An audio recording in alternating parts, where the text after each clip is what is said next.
Will the soundtrack kindly produce a sound? Go on. Don't be nervous. Go ahead. Any sound? Well, that isn't quite what I had in mind.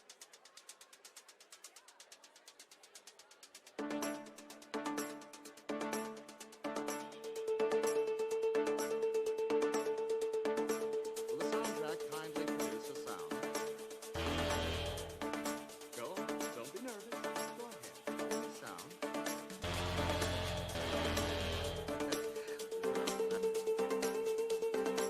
That isn't quite what I had in mind.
Hello, hello, hello, what ho! Welcome back to another exciting adventure of The Plain Truth from Our Perspective, Episode 8. I'm your host, Travis Finley, and with me tonight is special guest Travis from Life is Short. How you doing, man? Hello, hello, hello. Good to have you. Good to have you. You know what? I'm so I must be ADD to a certain extent because I still haven't published our initial interview from like the spring, man. Oh yeah, Yeah, it's horrible. So, but great to have you. Great to have you. yeah. Thanks. So what I want to do really, if anybody, I'm gonna spam the chat right now with your channel, and if anyone is not familiar with your channel, why don't you just introduce yourself and let us know a little bit about the content that you have provided for us? Sure. So it's mainly at this point anyway, it's mainly optical stuff, but um, there was a lot of discussion on fraction and refraction, and so I started to kind of look into that a little bit more, and then just realized that we were kind of conflating terms a lot, and it was very confusing, and Um, so I just sat down and started hammering it out, not necessarily for anyone else, just almost more for myself. Just like what's the truth that I can find in this? There's some truth hidden in here somewhere. And so the more I dug into it, the more I started to make some connections here and there, and then I just started to realize what the radius was. Um, and so the radius was a hijacking of our vision. And so once I kind of realized some of that stuff, then all the other stuff just started to click in place, and then I created these massive things where I'm just trying to take people down that road, starting from scratch, and then so once that kind of got through all that stuff, now I kind of moved on a little bit. I was going to do some stuff on like I had some observations across like a lake, about 300 or 400 feet worth of lake, and I encourage people because I think this is a very worthwhile task. I just don't have it's a lot of logistics to do these things, but so I did maybe two or three observations with it, but not to the accuracy or I guess precision that I really wanted. But what I found was that I was getting obstruction across 300 feet, you know. Um, So can I using interrupt you just real quick? What's your? Yeah. Can you describe it? Do you have that available to look at, or can you describe it? Yeah, I might have to look for it. It's buried in the archive at this point. Well, Um, only if it's convenient. So that's really interesting at 300 feet. So based on what I know, I would say that you were very low to the surface. well, that's the thing. So when you look it up on a globe model, you have um, it was essentially nil. Like you should be able to see across 300 feet of flat water, and it was perfectly still, perfectly still and smooth and everything else. You should be able to see across that without any obstruction, according to a curvature model. But I was getting basically one argument loss no matter where I was. Um, and so, Can you dumb it down for us? What do you mean by one arc minute?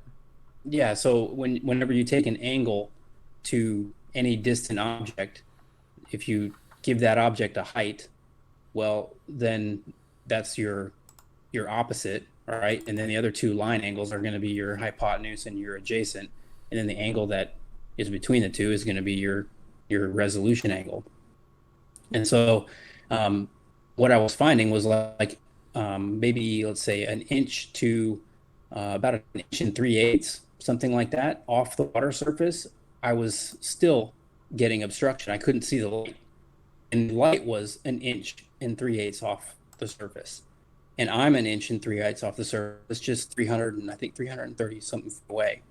And so what that comes out to is about around somewhere around that 0.02 degree of loss. So and that's not accounted for on a flat Earth or on a globe Earth. And so kind of what I was getting to was And someone I think it was Curious Life. You know Curious Life's channel? I think that I have. I don't watch or yeah, I don't watch the channel regularly, but Well, it rings a bell. he put out a video a long time ago, and it was where he was kind of talking about resolution a little bit, and then he kind of hinted at something that he thought how it might have worked, and then but he didn't put out anything else after that. And I think, but what he said was it's kind of like a damping effect of light, and I think that's true. I think that is how this works, where light can propagate across the surface to only a certain extent, and after that, um, you start to get loss and this kind of damping effect. So again, and now we start to get into like, well, what is light and what is perspective, and why do we even see this the way we do? And that's to me the most intriguing thing next is why do we see in perspective? Um, I mean, I don't know if anyone's ever thought about that, but like the railroad tracks, like why do they do that? It seems like a oh well, inverse square law of light coming at you and this and that, but I just feel like it's more. There's more there. So it gets into like what is the nature of light and all that, and that's kind of where I'm at right now. So I kind of dropped the the the observations because I was like, well, I'm pretty sure I see what's happening here. I can see it across a flat hallway or relatively flat hallway. I'm getting the same exact thing across a flat body of water.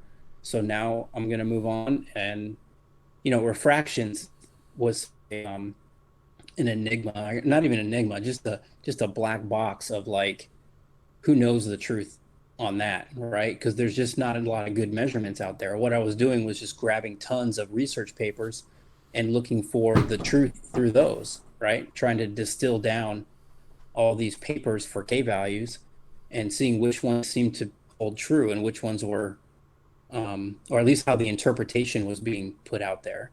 Um, and so refraction just became kind of like, yeah, we're going to need more. Refraction is going to take a lot more work, right?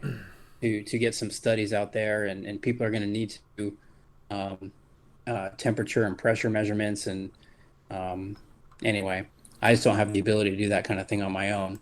I can Yeah, do, lit reviews, but I'm not going to be able to get out there and do that kind of thing. yeah. I Um, think. I mean, the one thing that I'm overwhelmed with is I think in a sense what you seem to have just described, that you just cannot do it on your own. This is this is like a team, and I don't mean team like the entire flat Earth community per se. I mean, like you would have to have a dedicated team of like 10 people who were full time. yeah, no, you would need like what universities can Right. provide. Exactly. Yeah. Yeah. Exactly. So just And they're not looking. gonna they're not gonna fund this stuff. So, Well, no, no, but or see, at that's least what that's where I have been trying to think about this for myself, because something you said early on, and I didn't want to interrupt you, but I can go back to it now, at least in abstract way. Um, that there is an aspect in this discussion that's not being married together, and I'd like to think that I'm trying to contribute to that effort. So when we talk about, if you wanted to show up in a science lesson and they were going to be talking about optics and refraction and whatnot, you would get grade A optics refraction. Everybody would know what's going on at the end of the class, or however long those lectures would last. And then you have a class on perspective, and the same thing. Everybody understands perspective, everybody understands refraction, or to a certain extent miraging, inferior, superior, fata morganas. um, but what I'm doing, or what I'm attempting to do, is address when the two of those ideas come together, so that I'm looking into the distance and an inferior mirage is interfering with how far I can see. So, yeah, I would agree with that. I still tend to separate them in my mind though, because what do you they're can you yeah, elaborate on that, please? Well, they're just separate concepts. So actually, Nathan put it well one time. So he said, and this is exactly right. So refraction occurs before the light ever hits your eye, or the receiver, or your camera, or whatever.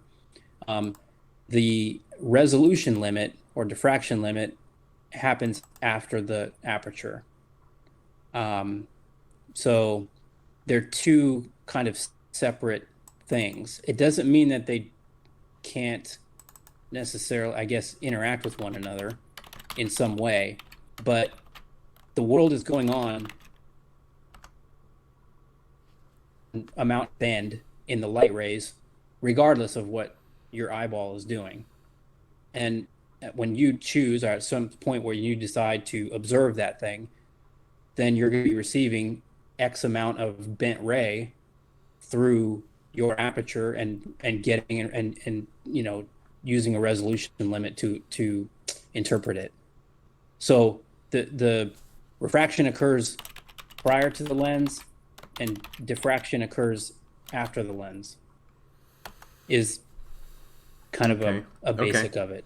All right. So I've just pulled up two images that I'm going to try to put over on my screen. I've already started sharing. I think you should be able to see my screen right now.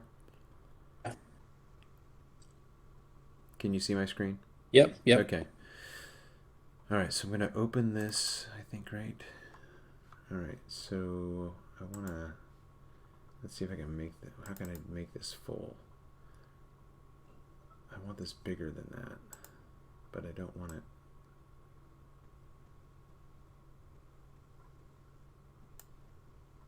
All right, let's see how this goes. I'm going to put that over here, shrink it down. I wonder if I pull it. If I pulled it up in, we'll see how this works. I'm just mumbling right now. Okay, then my second image is this.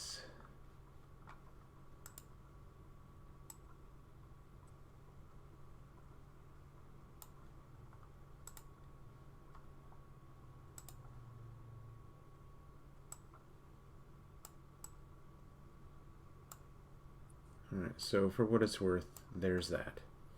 So what I'm going to do right now is pull up one of my images.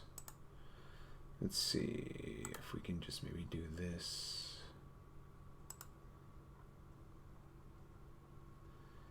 Alright.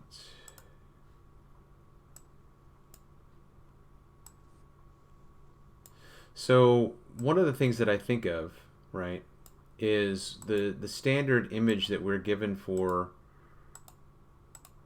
refraction. I guess I could just even use that.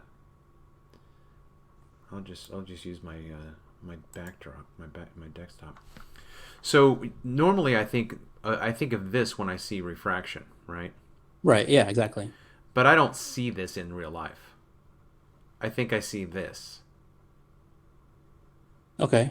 So when we're looking at this here on the desktop background, Hmm. I'm not seeing an image uh, refracted like a straw, right? Okay, yeah, to use an exact analogy, right? Yeah. Okay. No, not really. Yeah, but not really. I'm not trying to argue with you. I'm trying to understand this because I've talked with this about, I've talked about this with certain people, but we're Well, not. so what the straw thing, so how I like to think about this is let's say you had that cup of water and you had a penny or something in the bottom of that glass, um, and you were to look at it from an angle above. Where would that penny appear? Could you see that penny just by barely glancing over the edge of the lip of the cup? And the answer is yes, right? Because what's happening is the light is bending, it's leaving the water essentially, or getting reflected, or however you want to look at light, and it's bending toward the medium to your eye. And so what your eye then does is it kind of in your brain or in the interpretation, it straightens out that bent ray and brings the penny upward. Um, Okay, I understand that as a scientific observation of something in a glass of water, right? but But that's all refraction is what I'm saying. It's just you unbending a bent light ray. and putting something in a position where it's not really there. Okay, so look to the right then and see the image that I've got there.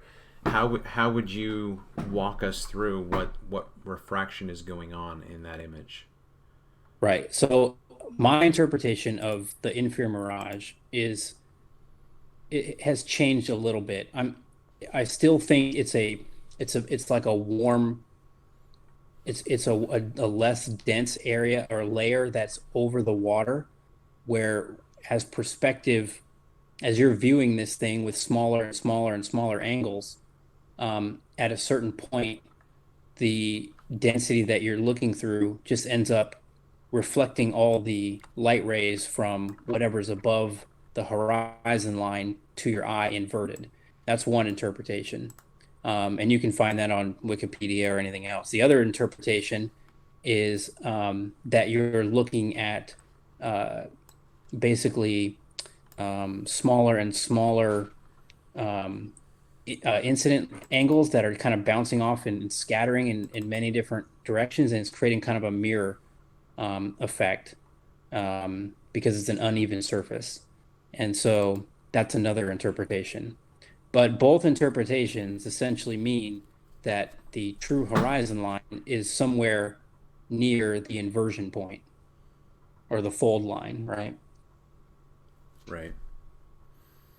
Because we've seen too, stuff moves into the so you see in your picture there, you see that water line that's it's water, and then suddenly there's inverted stuff, and then there's the fold line, and then there's the right side up stuff.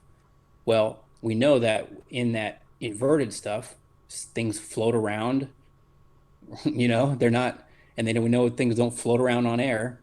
Um, so there's water there.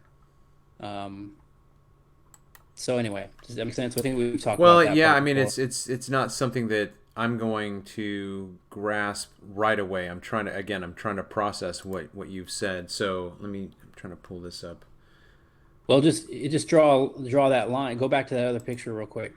And if you draw a line on that fold line, what is between the line and the water? Okay. So let's see. What I'm going to do right now, the thing that you're going to have to do, Travis, is you're going to have to go over to the YouTube watch page Hmm. because I'm not going to be able to show you the schematic that I have in my OBS. It's only going to Hmm. show up on the YouTube watch page. Okay, and you're going to do a comparison, right? Or like a blink I test, well, right? yeah, something like that. Something like that. Yeah, Right. yeah. And I see that's why I think it's a less dense layer and not necessarily just pure um, reflections off an uneven surface. The reason is because every time you see an inferior mirage, you see sinking. Okay. Um, Go. Can you so can you pull up the YouTube page so you can watch? sure. Okay. So I've got to open up my.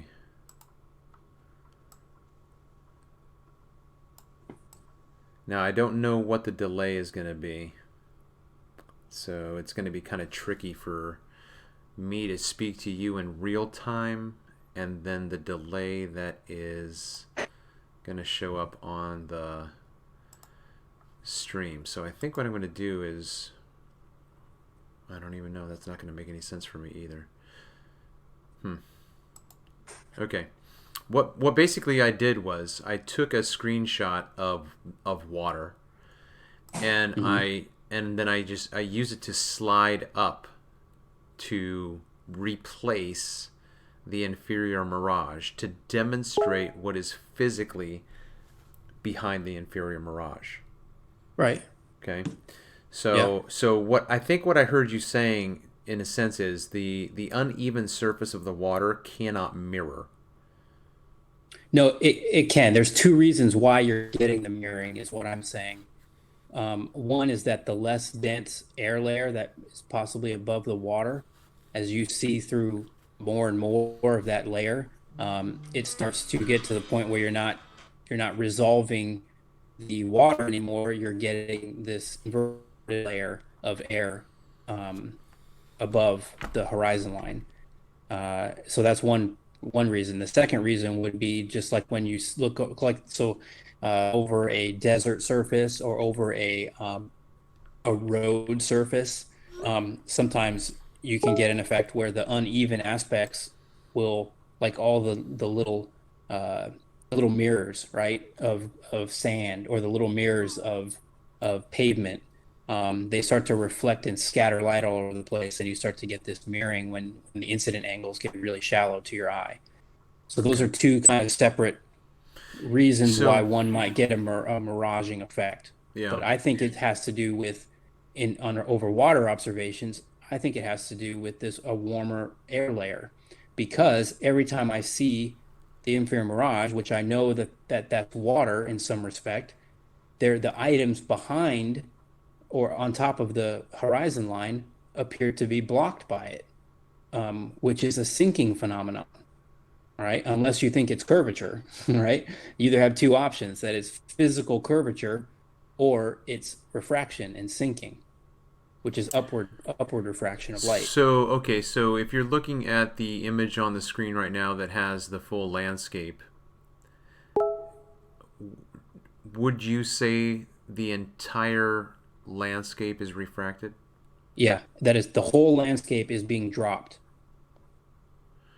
So then this little tree extension here at the top, I don't know if you can see that. Let me get my, again, this is going to be a delayed,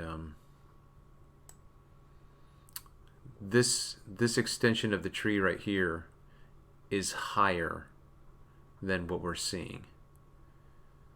Which one are you put? Yeah, in real life. Yeah, or in whatever you want to call it. Yeah, on a non-refracted day, it would appear higher than where it is. Yeah, see, so that kind of, okay, so that kind of goes into some of the analyses I have where when I take these stills, I zoom into the fullest optical zoom before it goes digital. And in the metadata, that comes out as 428 millimeter. But there are times when my field of view in that frame is less than other days, which means the refraction is higher or lower. The magnification is higher or lower because I'm zooming into the same zoom, and I'm centering the image the way I normally do, but I have less to the left, less to the right, and the other images might be off. Like if I were to put up two identical images on different days with 428 zoom, they wouldn't match up. Right. No, and they almost never like that. You know that though just by looking at the a Skunk Bay time lapse, Right, right? right, Or any of the other time lapses, right. just how much that wiggles just within a single day, let alone 2 or 3 days. All right. So what I've started thinking through again is the fact that, well, let me politely disagree with you to a certain extent, and maybe if I'm not understanding you, then that's where my disagreement's coming because I'm not fully understanding you. The Sure. way that I've been walking through my images is that the inferior mirage is completely atmospheric. What I've termed the ether band. That is that it's a band of air through which we are looking that is actually the source of the inferior mirage. So Okay, and I don't have a disagreement with that. But other than how you're interpreting it within perspective, because okay, so perspective rises to the level of the midline of the observer, right? right. So even if there is an air layer that is over the surface of the water, which I agree with, you're not going to how does that air layer, does that air layer get bigger with distance or it gets smaller? It's going to get smaller, right? I conceptually I would say yes. Well, everything gets smaller with distance. So if there, let's say it's a 3 foot layer over the surface, or however tall you are, let's say it's 6 foot off the surface, right? And you're looking through an air layer. What is that air layer going to do with distance? All right, so let me stop you real there because I'm trying to think through what you're saying, and so the difference in this image here with the tree line above. Hmm. I'm going to start over here I guess to. let me put it this way. Yeah. See the water line that's right there? Well, do you mean the horizon? No, the water where it's actual water, where you're like, okay, that's water. There's waves, and then becomes mirror. That's what I mean. That's what I'm calling. So I usually call what that. is that? I usually call that the aquatic horizon. So the way that I describe that transition, uh, I've said we don't know without having someone physically at that location where that line is. Okay, but All I would say you do, right? okay. So the reason you do is because you can analyze these photos by that halving method, halving method that I did a hangout with Jaron, Yeah, um, where I went out and shot a wave, and I had done so many observations with my I remember you the walking through that. I'd have to watch it again, but I did watch it. Yeah. right. So what you find is that there is a massive amount of information compressed within a very small amount of space within a given photo.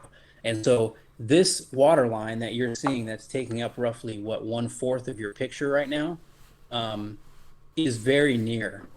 That water that you're seeing that's at just before where the inversion starts is very near to you. Like I don't know. I can't say how far that is, but it's going to be very near. It would depend on what your resolution was and what um the initial. You'd have to do some measurements basically to figure out how much that was.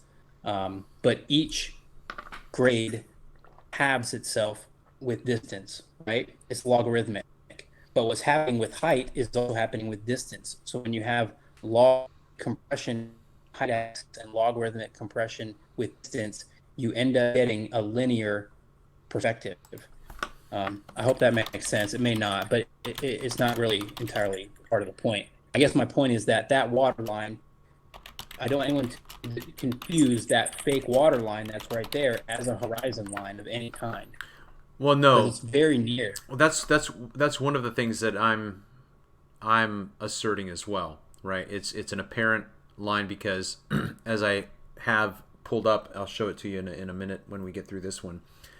I have an absolutely crystal clear image of this entire shoreline, and the details Right. are very very clear. So what I basically do with this I call it a naked water slide. That is that I'm sliding the water line up and I'm creating a new horizon line as I pass the apparent one that's in the picture. I'm going up right now to the very first mirror line. So Right. I'm gonna leave that there. I don't know if you've seen that if you see that transition yet in the feed. Yeah, I see it. Okay. So now the horizon is here because we know that this channel marker is floating on water, right? It's not in the air simply because there's an inferior mirage below it doesn't and it's not a fata morgana, but it could be a fata morgana, right? Because the fata morgana and the inferior mirage perform the same function as obstruction. That is, you cannot see what's behind them. They're different mirages, but they Yeah. obstruct what's behind, right? Um, I don't even know that I would call it that. It's just it's kind of like apples and oranges a little bit. Um, because you're just given what you're given. Um, I don't know that it's hard, I guess, to say that something's being obstructed because you're just interpreting the light you're given. Um, Well, let me say this. Let me ask it to you. what's real life that's beyond there? Yes, it's being blocked because of what you're being given by the light rays. But so you have to, in other words, you have to kind of chalk it up and you say, I guess I got to come back another day, right? There's no way that I know of to somehow cut through this and figure it out, right? Because that's literally I th- unbending light. I think I understand what you're saying, and I think that we're both talking like it's almost like having only two witnesses to an accident, and you're talking about it from your vantage point. I think that what you're saying is true, but I don't think it's what I'm saying, and what I'm trying to establish is trying to talk about this perspective issue and miraging issue when it comes into the arena of what we hear about even if a person isn't embroiled in the flat Earth debate, if you were to maybe talk to the regular Joe on the street, and either they've had an interest in perspective or whatever, they might say that they've seen a boat go over the horizon. So what they mean is, or that they've seen a boat obstructed from the bottom up. So in my limited observations, and I've had hundreds, so whatever limited means in that context, I've got hundreds of hours, I've got thousands of images, right? I'm going to tell you that I have never seen a boat disappear from the bottom up. But I will tell you that I have seen a boat distorted and obstructed by the ether band. Right. I would agree with that. Okay. So I think it's just the interpretation of how it's all occurring. Sure. Yeah. So like for your picture right here, where you have this inferior mirage, I don't see any real diffraction issues, unless you say, hey, I need you to identify the third leaf from the right, on the distant shoreline. Well, yeah, I'm not gonna be able to do that. Well, But what about the what about okay, that's first of all, right. I want to dumb it down for anyone in the audience who hasn't looked into this. What do you mean by diffraction? Diffraction is just the way light behaves after it passes through an aperture. So it creates, uh,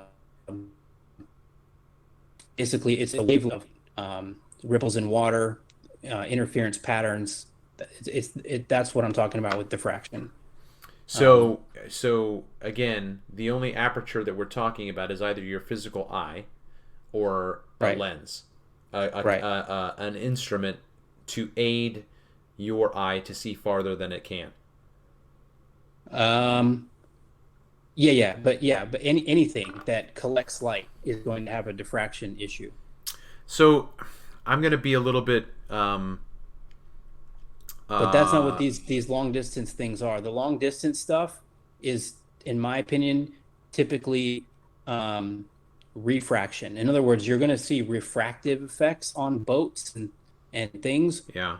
before you end up usually seeing diffraction issues, because the atmosphere is dirty and has all kinds of distortions in it and junk in it. On a perfectly crystal clear day with great resolution and air temperature and water temperature and perfect smoothness and everything, well, refraction may play a very small role.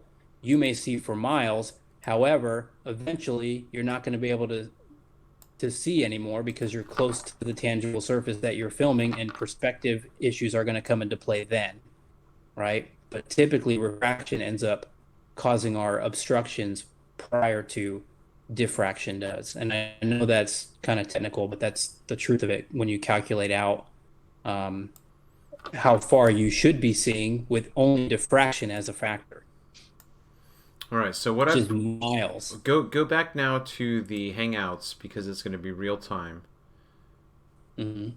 and I've tried to scale this image I got Saturday night. I think this was Saturday night.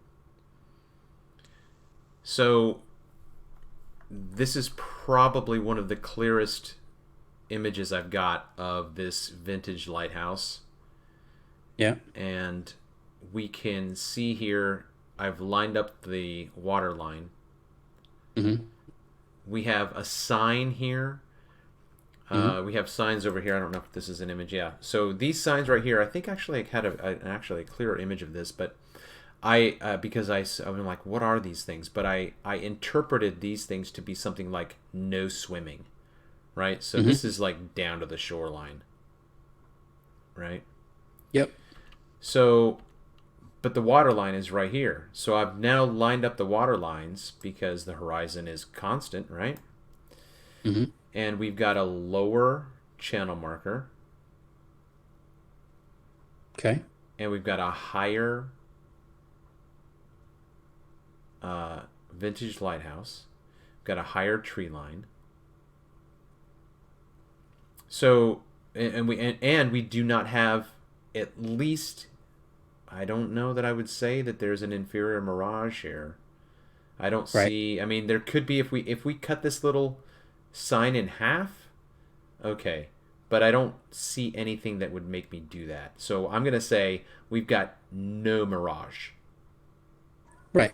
right? But to me, this just demonstrates a bit of what we're talking about in terms of what refraction does. So, you know, like if we're talking about the dropping of the the landscape so that this house is actually however many degrees higher, would you say that, Travis, would you say that you would be able to work backwards and say where this house is mathematically? Like, I would say it's like 2 arc seconds above this. Yeah, you should be able to, as long as you know your camera and what the I guess how many feet are in each subdivision of if you were to take a shot of the picture and you were to divide that picture and keep having it and having it and having it and having it, logarithmically, and you were to look at the very first division. Or fractally? Would you say fractally? Well, that gets beyond. No, not necessarily. No. Okay. Um, but if you were to do that and you were to look at the very first division and count how many feet or how much distance was included in that first, the bottom one fourth of your picture, and then you just keep doubling and doubling and doubling and doubling until you get to that light or that house that you're looking at. Well, then you know how many feet away that house is. You can do it that way, or if you just know the resolution of your camera, then you can count how many radians the height of the building is, and then you can just use tangent, some simple trig. You say tangent of whatever that resolution limit is, and the opposite would be the lighthouse height, and then the adjacent would be your distance away. Okay. I'm gonna have to like treat this like a semester of optics, because that's like a lot of information to take in. Which and it's Sorry. no Well, no, it's nothing on you, those- man. It's just stuff that's so so interesting and technical. What I'm going to try to do right now in the remaining time that we do is I want to show you. Let's see if I can remember where it is. I meant to pull it up and I forgot. So Well, what's funny, man, is I haven't even really looked at like my brain is like not in optics mode anymore because I've been so engrossed in gravity and electricity, magnetism, and yeah. all those kinds of things probably for the last 2 months. So this is bringing me back. And All the cobwebs are uh-huh, getting stuck sure. loose. Well, yeah, you haven't made me think like you're any slouch in the matter at all.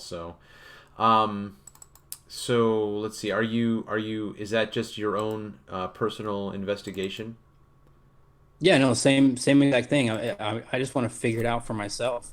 There's a huge discussion now on whether or not gravity exists at all as anything, whether or not it exists, but it's not what they say it is, or whether or not it exists and it is what they say it is. And um, I just have to kind of figure that out for myself. So Okay. that's all. What are some things that you found helpful? Any resources that you've been? Yeah, huge ones. I would say Charles Purdy Steinmetz is a great one. And Zach's on here. I don't know if he's on right now or not, but I'm Yeah, sure I he don't know if knows he's out in the some of the chat or guys. not. I sent him a link, so he's not Well, he's in the joining. hangout. I don't know if he's muted though, um, Oh, but he did he join? yeah, he's down there. Oh, so Anyway, but Steinmetz I think is a gold mine, and I think Eric Dollard has some good things to say. I think Ken Wheeler has some good things to say. If not, there sometimes you kind of have to. I don't know if you've watched any of Ken's stuff, but you I kind of have have, to. yeah, but that's Um, that's a little bit like anyway, even our discussion right now. It's a little bit I can't even listen to it while I'm driving because it's so abstract. right. You Well, know.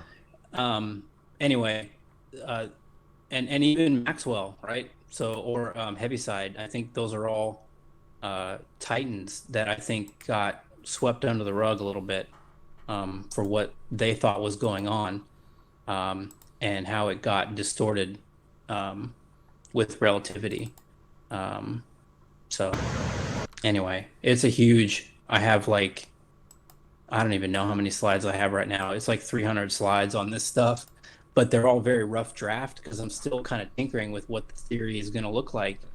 Um, because I feel like it should be somewhat inclusive of all these things that we're observing, and that's a very hard thing to figure out. So, um, It would be interesting. Let's say, for instance, let's say we could put a halt on science in uh, gravitational studies and optics. You know what I mean? Like, what would it take to have either an individual or a think tank present something that would actually put the brakes? You know what I mean? Because we have so many discussions going on. Like, everything you're talking about, it's out there, man. Like this stuff that we're talking. It's like mainstream universities aren't paying attention to our discussion, because if they were, I would think you'd put a freaking halt on the entire process. It's like they're not even paying attention. It's like if I'm talking to somebody, I'm like, "Hey, have you heard of this whole thing like where people think the Earth is flat?" And they go, "No." That's what I'm talking about. It's like if you go to right. the if you go to the university and you say to somebody in science, "Hey, have you heard that there are actually?" And they're like, "No." I'm like, well, what the freak have you been? Where have you been for the past 4 years? I guess what I'm saying is I the things that you're telling me are so much more technical than I'm able to repeat myself. But I'm doing observations that I think I can correlate with what you're talking about, so they can be married, right? They can be brought together and held in tandem and possibly in tension. But that's not going anywhere. This is why I said last year on Flat Earth Debate, we need to get someone who's going to be doing peer review stuff. Who's going to do this? Who's going to. Well, I think too, we just need to um, the building blocks are all there, right? There's nothing that like we're going to figure out, I think, at this point. Maybe with some of the visual observations, I think that's true. I think seeing the world through these zoom cameras, it has created a lot more discussion, right? That wasn't there in the past. But seeing the world through the lens of atomism and relativity and electricity, magnetism, all those kinds of thoughts, those have been well hashed out, in the halls of academia for centuries. And it just so happens that the ones that won are may not be the best explanations for things because they were under other assumptions, such as the Earth's rotation, um, the Earth's size and volume, and all those kinds of things. And then because it was a lot of if this, then that arguments that were based on faulty assumptions. So if we were to go back and reset everything and maybe start over from scratch, which is kind of what I'm doing trying to do. I did a massive timeline, and I just started going through everything and figuring out whether or not it seemed true or not true. And that's a long process. But what I found was that things started to go awry around Maxwell. So, um, so you take that for what it is. That's just kind of what I'm finding, and I'm finding that Steinmetz built on a lot of the ideas that Tesla and Heaviside developed for Maxwell, and you had a split or like a schism between um, the interpretation of Maxwell by Steinmetz and Tesla, and the interpretation of Maxwell by Einstein.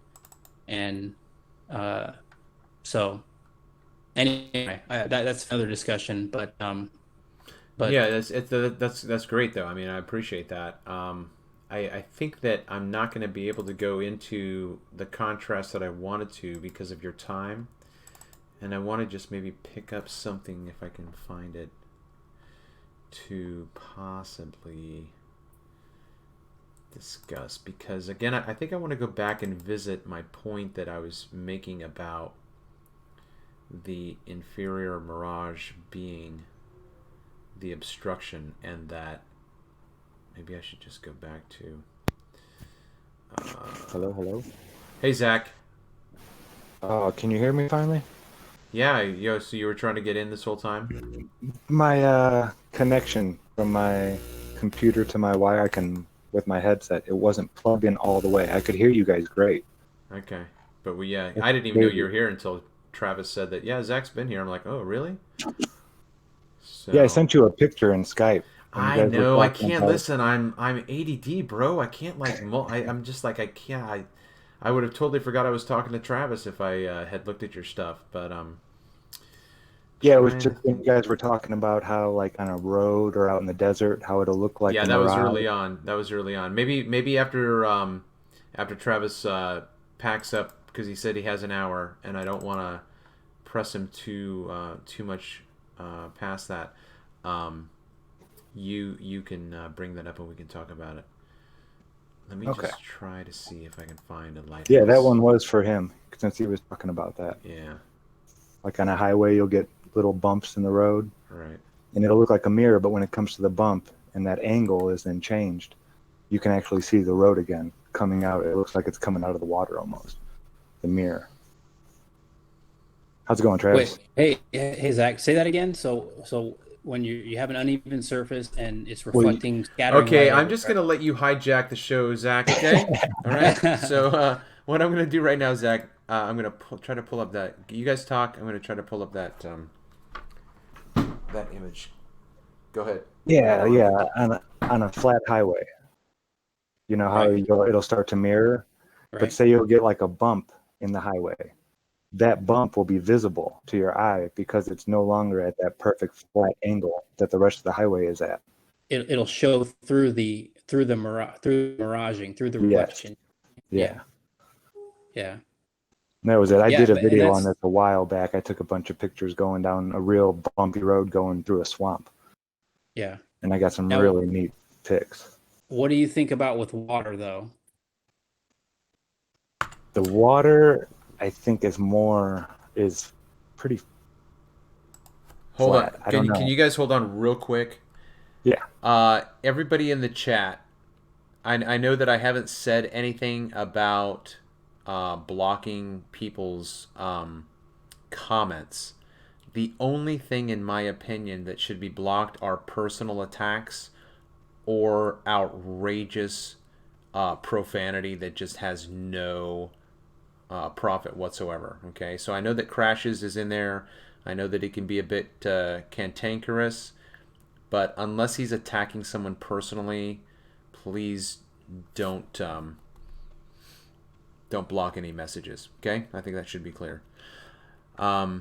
So you guys keep talking, but I'm going to try to maybe pull up an image where I can show you some of what I have captured video wise on water that sounds like it's what you guys are talking about. In the meantime, I did put up on the share screen that road image with the cars. Zach, if you want to talk through that.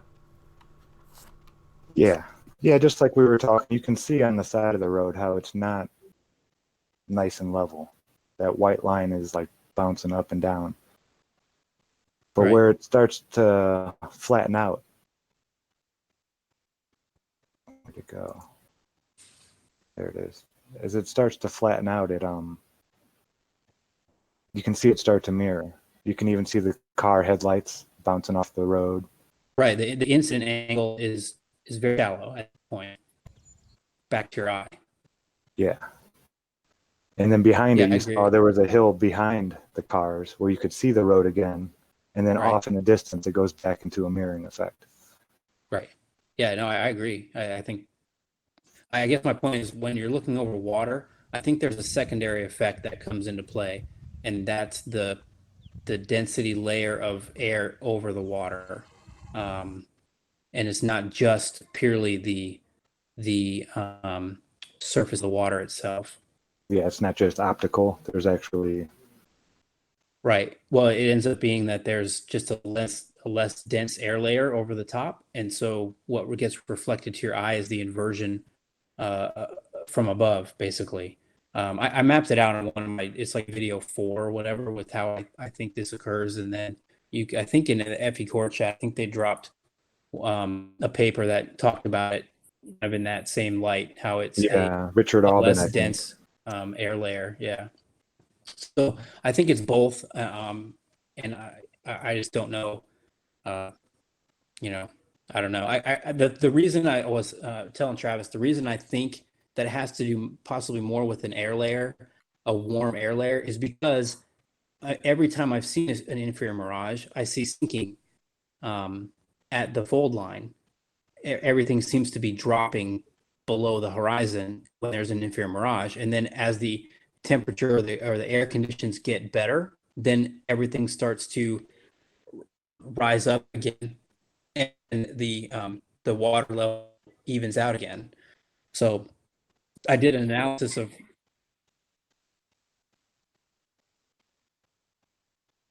Okay, sorry about that, Travis. So let me jump in real quick, because when you bring that up, though, it's almost like using a flip book, and I'm saying, okay, I want you to tell me as much as you can see.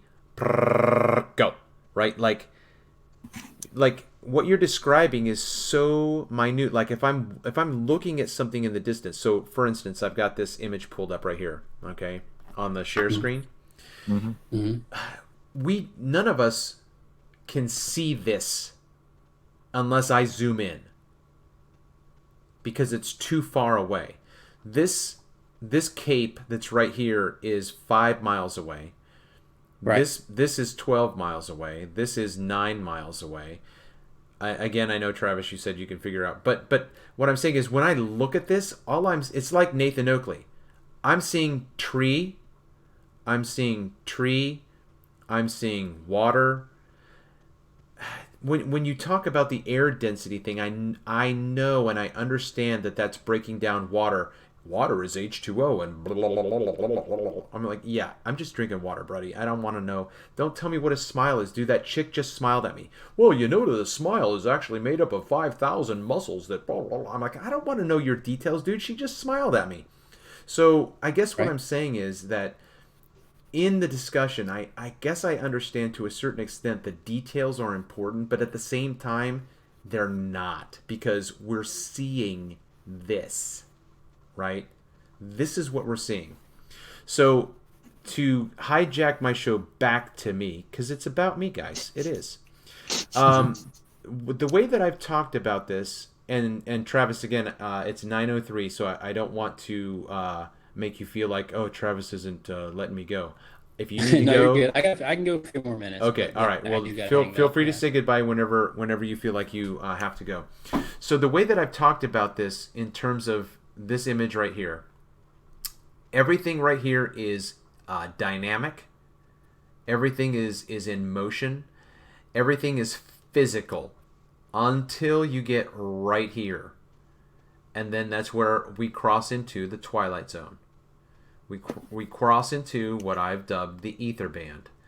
That is the Now, have atmosphere. you doctored this at all? Have you No. trimmed and cut it at all, or Nope. this Nope. is This is a straight video. I mean, if you want to, you say, if you know, it's like a magician telling you to stop on a card whenever you want. We can go to any of my files, and you can no, tell no, me. no? I was just asking because would you agree, Travis, that the center would be where the distortion starts? The center of the camera lens, Yes. the aperture. However, I don't know that his camera wasn't pointed down a little bit. See, that's where I'm like, just, and not you guys. I'm not saying this to you guys. I'm like, toss off. I'm taking a freaking video. I mean, Right. because if anybody's taking videos, you know, and I'm zoomed in. Like, if I was panned out and I bumped my camera, the angle and the capture wouldn't be disturbed that much. But zoom in and bump it, man, you're off by Yeah. tons, right? So, I mean, yeah, I I don't. guess let me put it this way. Yeah, That line that where the water is and then the mirage starts cannot be the horizon line. I don't disagree with that. I'm not disagreeing with that. Part of my argument right now is to go into what I think you guys were talking about in terms of texture. That this right here. I used to think if I was able to show you images from the Ventura coast looking over the Channel Islands. When I saw these things in the distance, I used to think that was ether band. I don't anymore. I think that this is physical water poking its head up and saying hello. This is Yeah, Yeah, like I a agree with wave. that. But yes. it's Yeah. still nearby water. It's Yeah, still yeah. relatively, it's only like maybe, like 20 feet beyond where you're seeing That's water, perfectly I'm you perfectly know? fine with that. But again, in terms of breaking this image down, my point is that there's physical water right there. And Hmm. then if you go beyond that in perspective, Hmm. you still have waves, but why don't you see the waves? It's like, Brenda, where'd the waves go? Where'd they go? Where'd the waves go? Right. Well, They're they're beyond small. your ability to resolve the image. Not only that, Right. but they're also in the mirage. Yeah, there's one over to the right of your cursor that's like floating in the And I mirage. would say that one's farther than this one, Yeah. Right. right? Because you've got actually an inferior mirage underneath it. And then look at this one right here, Hmm. right? Well, and did one, I think, didn't you do where the birds were swimming in the mirage? Yeah, I mean, yeah. we know that that's water. Exactly, exactly. But my point is that we don't think to marry these two concepts. We know if I'm looking in the distance and I know if I see that bird, I know what I know about the fact that that bird's not floating in the air. But like he's swimming. Obviously but we don't think about the other aspect of talking about curvature. So my whole point in this, and I don't have a boat for this one, although it's a 4-minute video, something could come up. Might be interesting just to see.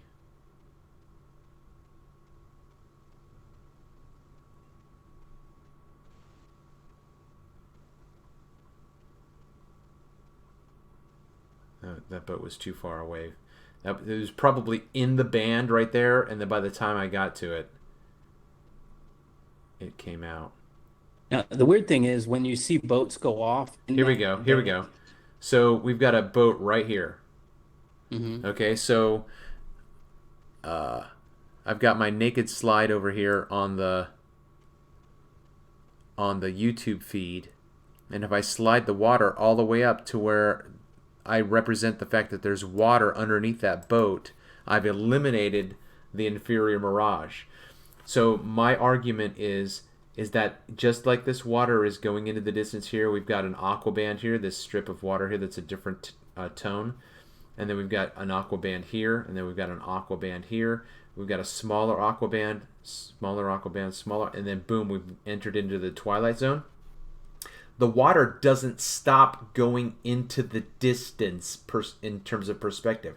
It's there.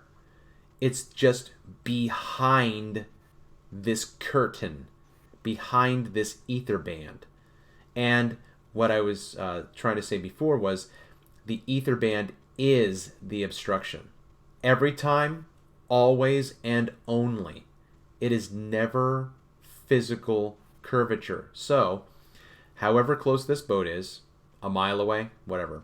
However far this boat is, 2.5 miles away, whatever. What you see happening right here, when you think you see a boat that's farther out on the horizon and you only see half of it, you're seeing this same phenomenon, but farther away with less resolution.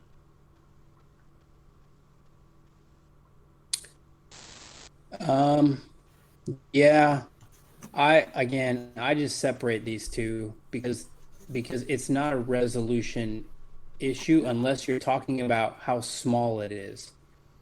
Okay, Um, so how would you describe your ability to I guess so see with distinction? You know what I mean? If there was a boat farther out away than this one, and you thought, So well, think of it this way. uh-huh. Think of it this way, real quick. Sorry. So It's okay. if something's distorted, right, and it that's not naturally how it looks. It's lost its dimensions in some way. It's either got compression on the bottom that's all funky and it's expanded on the top, or it's being lost by a mirage or whatever. I look at those as refraction issues.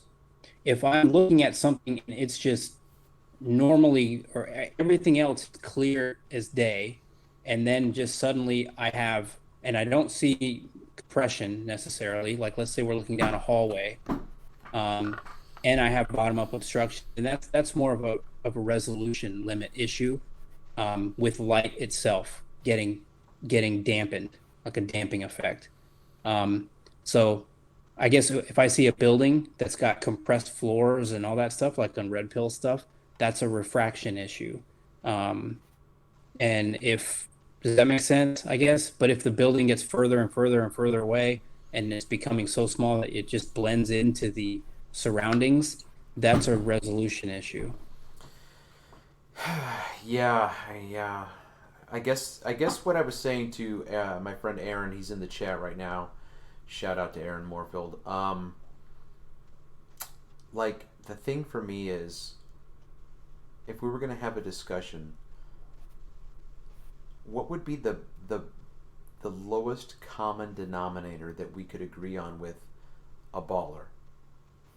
Where would we begin that we would both be okay with saying, okay, we can start here and we're on the same talking level? I usually start with that. I just ask them what a vanishing point is and if we can see forever. Um, but then I'm tackling this diffraction kind of issue from that angle.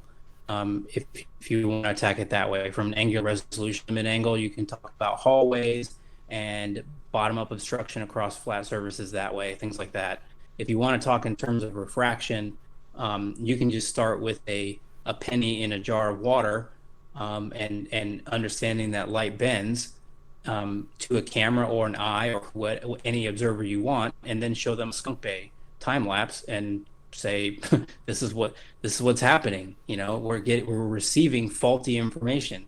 We're Yeah, receiving light that's being bent all over the place. that's why I stick away from the refraction. I just stick with the diffraction, because things disappearing from the bottom up can happen without a curve or without even atmosphere. Eventually, just the limit of a lens will cause that to happen. Right. And you saw that with your lids in the warehouse, right? I mean, Yeah. The issues are a little bit different, and what you end up seeing too is that diffraction loss doesn't really kick in when you're looking at outdoor stuff, usually until after refraction issues have well come into effect. So in other words, like you actually should be able to see for many more miles than we can if you're purely having a diffraction limit issue. Oh yeah, absolutely.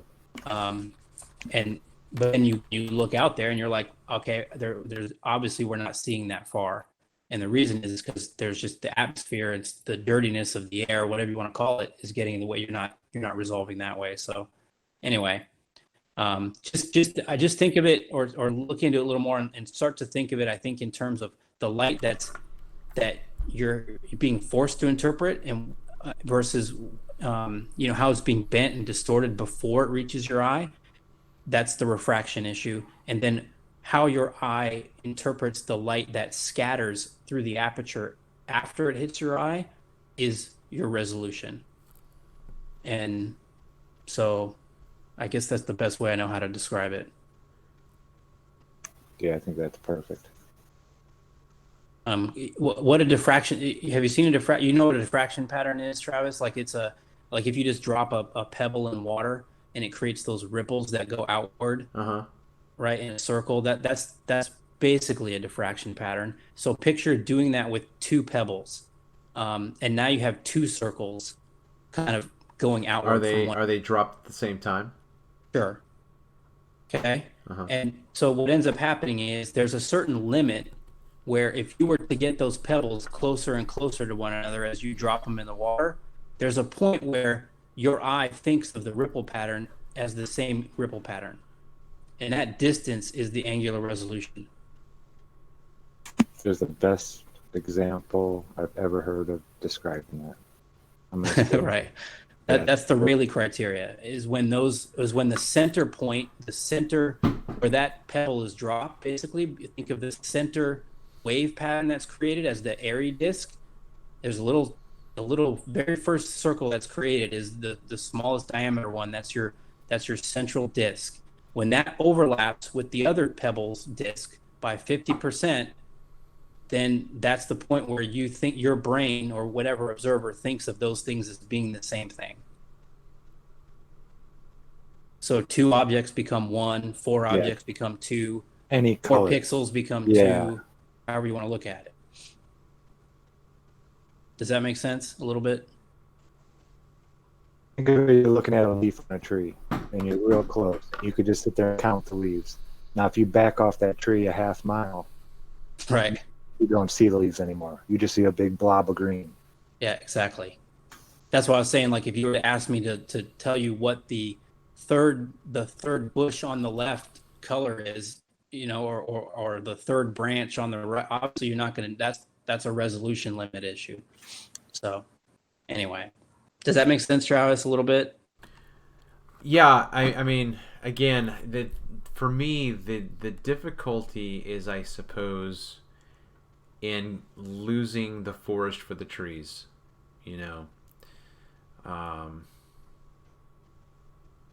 I'm just trying to think it through. I'm trying to find out how to say what needs to be said and address the issue. So, well, I'm gonna have to listen back to this. So, but it's been great. I appreciate it. Yeah, it's been fun. Should do it more often. Zach, we got to talk about some electricity and magnetism sometime. Yeah, absolutely, man. That's all my brain's been on for like a while now. Yeah, Yeah, it's this a was a rabbit nice- hole. This was a nice recap, though. Definitely. It's been a while since I sat and talked perspective like this. Yeah, it's It's good refreshing. stuff. All right, guys. Well, I got to get running. Have a good night. Thanks, Travis. Yeah, All right. thanks for having me. Take care, man. All right, bye. Zachary Zabala. What's going on, man? What are you up to? Nothing. Just got done with that video editing. Getting ready to crash here in a little while. I Now, gotta get up. what did you do? What did you do your the video that I watched, the refraction video? What was that for? Was that something that you've done recently, or for a Dallas presentation? Yeah, that's part of Dallas. Okay. Presentation. Yeah. No, Can that I- was that's diffraction right there. That's strictly has nothing to do with atmosphere. That is just a limit of the lens that I was discussing. Now, I won't show it if you don't want me to. Can we play it and talk about it, or do you No. want to save it for Dallas? Yeah, this is for Dallas. Good. Oh, that's no problem. No problem. Maybe we I can. just want some feedback. Okay, sure, Yeah. sure. And I think that I sent you a couple of initial thoughts on that. So let's do this right here. You can see my screen. I have no idea. Let's see. Can you see the screen? Yeah. Okay. I see a sailboat and a motorboat. Motorboat, and then there's another one far in the distance. I'm gonna get all 4 of these. I'm gonna try to get all 4 of these in the screen at once, because there's another one to the far right. I'm not gonna be able to do it. So we'll start with this one maybe. Right. So right here we've got proximity. And we've got hull to water. And no mirroring at all. No mirroring. We were too close for the mirroring. Yeah. Unless we were lower. Yes, exactly. Right. Yep. Okay. Now we've got distanter or less proximate, and I would say that we still have no mirroring. I don't see any either. There's a little shadow of a wake right here. So to me, that speaks that it's still proximate enough. Now the horizon is going to be our next point of reference, because the other boat is beyond the horizon. And we've got what we saw before with these ripples poking their heads up like little whack-a-moles in the band, showing us again, in my opinion, what I already know, that there is still water extending into the distance here, even though we can't see it. Oh, There's yeah, absolutely. there's no curvature here.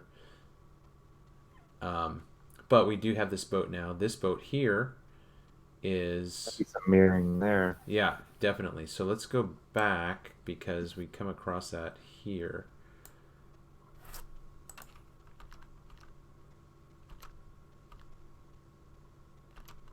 All right. I see something else off to the back right. Yeah, this one right here. Right. That's another boat.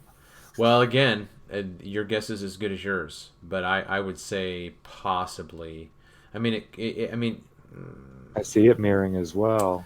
Much higher. yeah, I would say, yeah, because of that, I would say yes. I was gonna say we possibly could be ignorant and say it could be part of the landscape, but I don't think so. Because I would say that even above this, right? So what do we have right here? We've got a horizontal right here. Look at this, right? This is a horizon line, so to speak, Mm-hmm. right? Or it's a point of reference. It might qualify as an aquaband. It's a difference. It's a difference in the aquatic visual representation. Then we've got the horizon line here. Then we've got the mirroring line here. So we've got another horizontal reference frame here that would go all the way across. I don't know. Why don't we have fun with this? Let's see. This is not Yeah, let's draw some. right, Make right, some right. lines. I'm gonna do VLC. Share it in Photoshop or Yeah, yeah. I'm gonna do VLC because I do not know how to. I don't remember where my Shoot, where is that? Oh, is that over here? Okay, here it is. Hold on. I'm gonna do this in VLC. Where are you at right now, Zach? Can you Denver. tell us? Can you tell us some undisclosed location? I'm in You're Denver. in Denver, okay. And how are the Nodells in terms of their plan to move? Are they still? They got their house sold Yeah. yet, or? No, not yet. They're waiting until after the conference and all this stuff coming Okay. up because they're both going to be there. I guess I there. just saw Eyes to See posted a video, and in her description, she said something about Bob challenging her for a crazy roller coaster ride where he thinks he can make her get sick. Have you heard anything about yeah. this? No. Let me see if I can find this same spot here with the. I know. There we go. You ever play video games? You ever get that sinking feeling in your stomach while you're just sitting there in a chair because you jump off a ledge and you I have not. actually get that feel? I think I understand what you're saying. Like if I'm watching a roller coaster simulation, something like that. Is that what you mean? Yeah, but the roller coaster, I never got that feeling from watching television. Okay, so I'm going to say the same thing to you. But for some What reason, you're playing a describing, video game. I've never gotten that sensation. But my relation to what you're saying is Yeah, a simulation of a roller coaster ride. I would say. yeah, yeah. All right. It feels like your stomach is dropping Right. and you're not moving at all. Yeah, Yeah. it's weird what our brains can do. Yeah. All right. So I just saved that. Let me see if I can remember where I put it now. I will never be critical of anybody who can't find a file on the fly. No, there's not many Irus out there who just know where everything. It's amazing, that guy. Yeah. He's the only person I've ever seen that organized. I mean, I tried. I spent I don't know, 10, 12 hours putting my 8,000 pictures, Uh-huh. trying to do it into somewhat order so I can find them somewhat. But man, the pain in the butt. All right. So here we go in Paint. So let's create some horizon lines here. Let's do the first one maybe in green.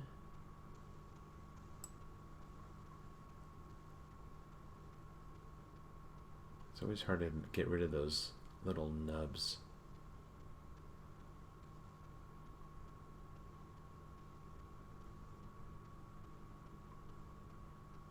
I think that's because it's curved. You know how a boat make its wake? It'll be real sharp at the point where it starts, and then as it goes out, it kind of curves off. I suppose so. Yeah, I see that right there. So I'm just going to take it to maybe the shadow of the boat right there. Okay, right there. Yeah. And then we'll do a maybe an orange one.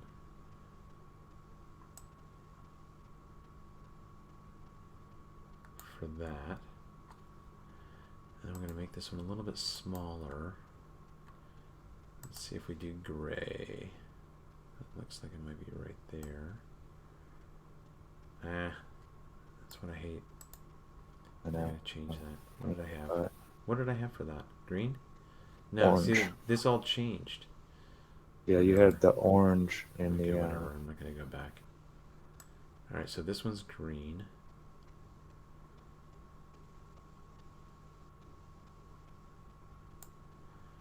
And about right there. Yeah, that looks good. All right.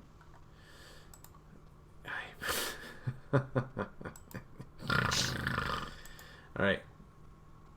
And then this one is probably like right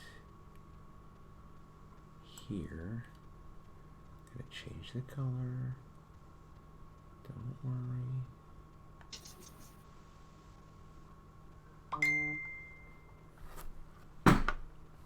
And what was I going to do that one?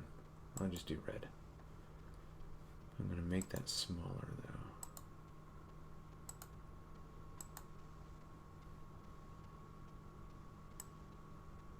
though. Right there. I think the Yeah, I'm see it. To the left of that little yellow dot you made. See that one right here? mirroring itself? No, up to the right a little bit. What are you moving around? Oh, that's my mouse. You're, yeah, right. As you moved it, everything went all wonky on me. Okay. Yeah. Here, I'm just gonna draw a line right now. Oops, I'm gonna make that bigger.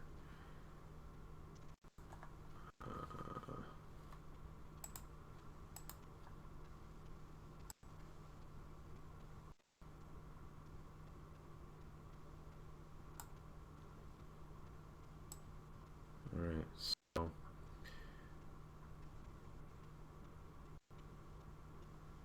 it's kind of difficult because there's not a lot of distinction. I might put it right here. No, it's real. The reason why I'm saying that is because right here there's this like there's a vertical section right here. Right here there's a color distinction. So then there's a light, dark, light. So I'm thinking that the dark part could be the fold line. But I think for the points of illustration, it still makes its point. Okay. So in this image, we've got these different issues of perspective.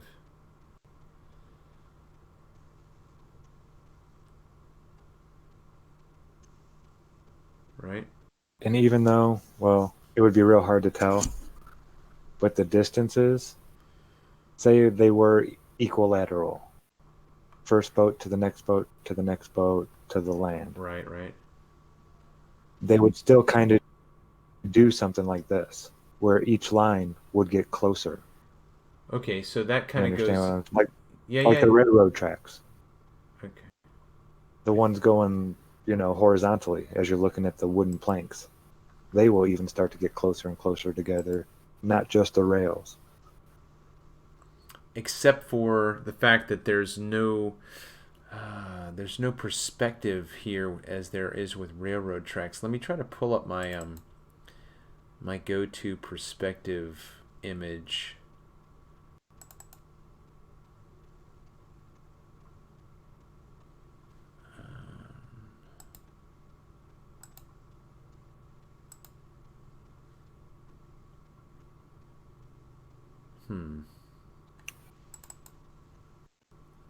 Give me a second.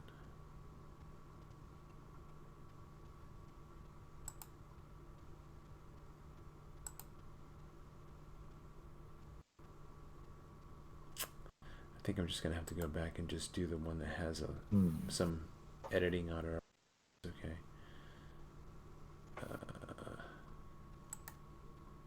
But that's how diffraction works, Trav. As the railroad tracks get closer and closer together this way, they would also do it if you had like a track above your head and a track below your head, instead of one on each side of you. If you had one above your eyesight and below your eyesight, they would equally come together. And eventually you couldn't see past the point where they merge, even though they're still going straight. That's pretty much diffraction. But Fraunhofer diffraction. Okay, but are you talking which about it? Happens all along the horizon. I don't. That's too abstract for me. I can't envision what you're saying. I don't know why this print. Okay, like imagine just a hallway then. The ceiling and the ground. Yeah. The ceiling of the hallway and the floor of the hallway would eventually come to a point and touch if it was an endless hallway. And you wouldn't be able to see beyond that.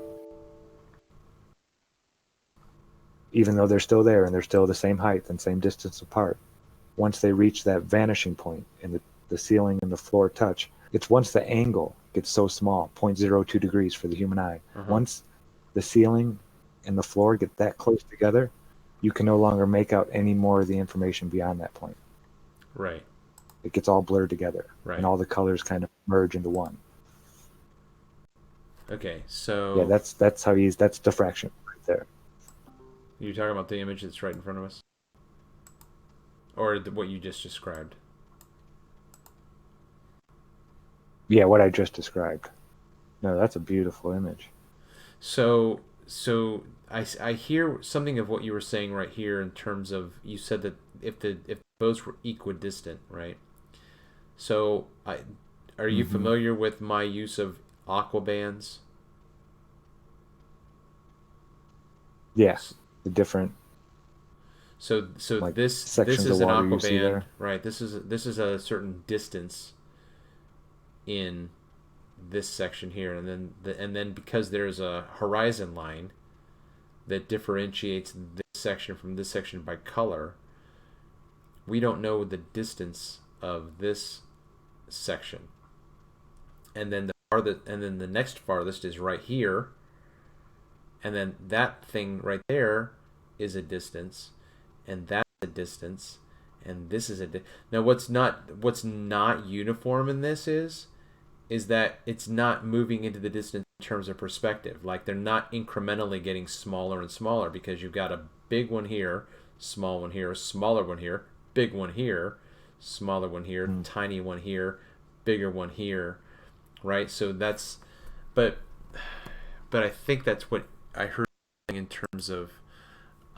This is where atmosphere and all refraction can come into play here.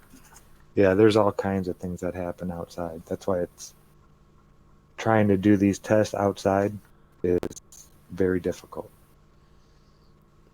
When they did do it, if you go look at refraction tests, they're usually done out in the desert where it's real dry. Do you think that is adequate? Not really. And they were only really tested. Okay, so the reason why I asked that is because that's one of the criticisms that I've been given. Why don't you go do this over land, like in the desert? So kind of talk us through that when I asked you, do you think that's adequate? Okay, so then now go. Yeah, no, I believe they tested it at 45 yards, 65 yards, and maybe 75 yards, something like that. And they came up with that terrestrial refraction is negligible at best. And was that terminology of terrestrial refraction related to 7/6R at all, or what's the value for terrestrial refraction? No, 7/6R is it comes from the geodetic surveyors using the stars to get their measurements. They use star calculations. So it's a spherical model imposed on a linear. Because if you're looking up at the On a heavens, flat right? plane, yes, exactly. Right, because the heavens are So spherical yes, in because terms the of. stars do refract. Yeah, they do. hmm And below 20 degrees in the sky, the stars do all kinds of funky things because of the atmosphere and the refraction that Right, is but see, caused. you can't. I But don't think that. when you're looking at the stars, you're looking at things. You dropped off. Are you still there? Yeah, I'm here. I was just saying, You dropped off when you're looking at the stars, Yeah. they're much.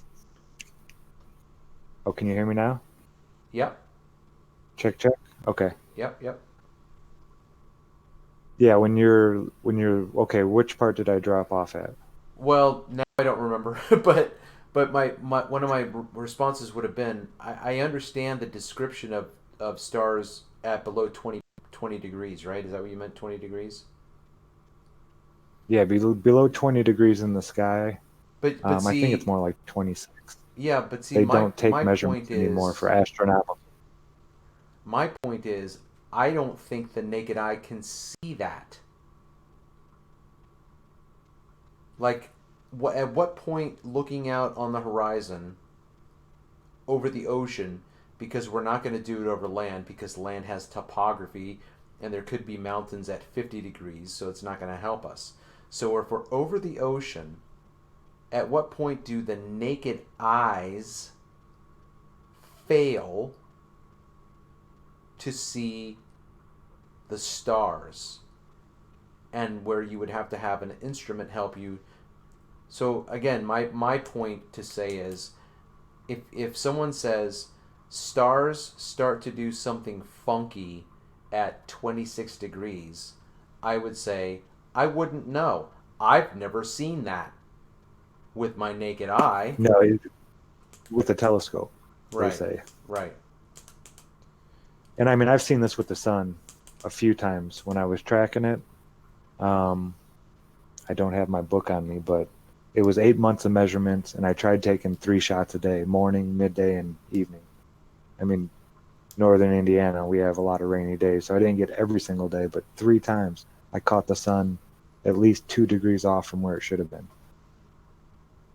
And that's a huge amount in the sky. That's like 4 suns away, from where it should be. So the atmosphere can move around the lights in the sky from where they should be. Okay, so say that again. Say that again. Okay, You using caught the my sun. sextant? You took pictures Yeah. 2 or 3 times a day, and there were times in the day when you caught the sun. Go.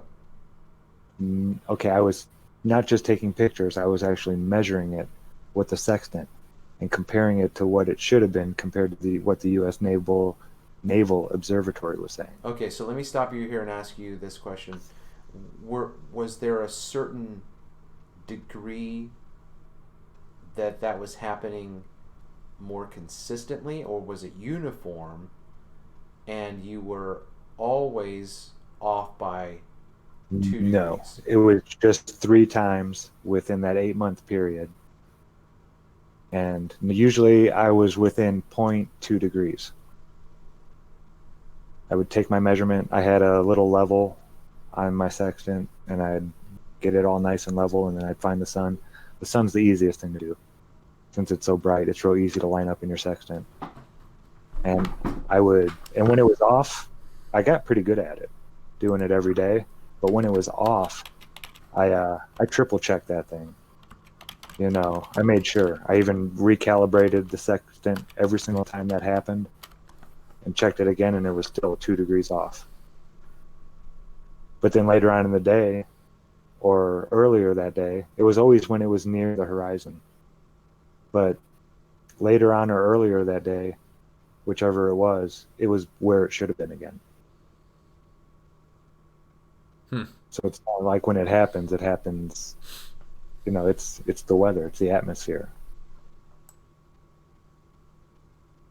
So I don't know. I mean, what happens with those lights in the sky, where they should be or what's going on? I mean, they kind of have it down pretty well. If you actually, I don't know if it's still the same, but a couple years ago, I even made videos about it. I still have the writings written down.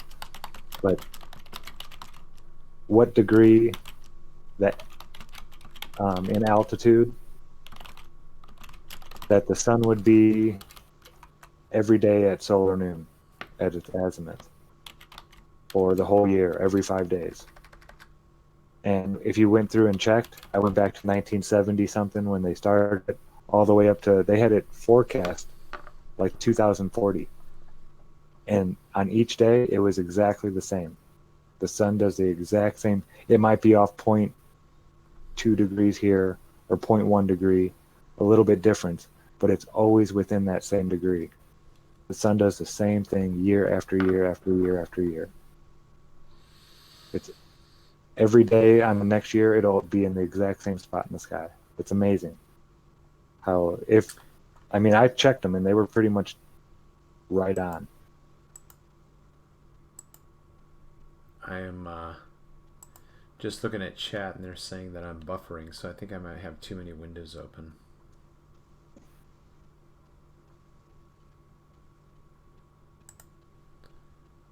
So I'm just trying to figure out which windows to close.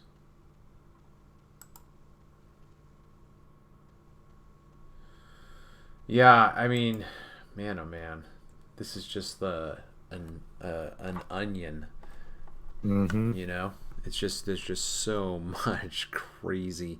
So I guess one of the things that I was wanting to ask Travis and anyone really who is involved in this, I mean, I'd like to try to figure out where to go with what I'm doing. Do you feel like you can offer some criticism or advice in that area in terms of what you know that I've been saying and what direction I should try to go in? I know Eru and Richard Aubin both are great at doing the 3D renderings, messing with refraction and showing what it creates and what it does. I would reach out to them. I could put a word in Eru's ear and Richard's. Okay. If you don't know them. No, yeah, I mean, I don't know that I don't think that I have Eru on Skype, and I just dropped. Eru is super busy all the time. Yeah. Okay. But I know he's got videos on it because he's done it before. I remember he presented it on Glowbusters a long time ago, a couple years ago.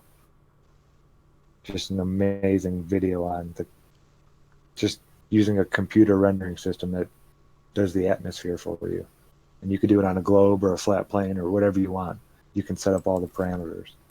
Humidity, all that kind of stuff, wind. It's really neat. But again, it's a computer. But he does recreate things that happen, Does he do it orthographically or perspective or what, both? Yeah, it's a perspective-wise. It'll be like from your point of view. You looking out like over the water. He can make the sunset over a flat plane with the sun staying the same height, and it'll look just like it does where it gets bigger and then it starts cutting off at the bottom and getting even wider depending on the atmosphere. He can get all different kinds of them. A perfect circle setting, the blob setting. It's neat. He can recreate like all these different things that we see in the sky with the program. That would be something that you need to get. You could play with that. What would you say about what is on the screen right now? I am seeing Mona Lisa. You don't see my screen? You see the Google Hangouts? Yeah. Did I close that screen? No. Huh. Oh, you know what? I did stop sharing. I was trying to close things. Okay.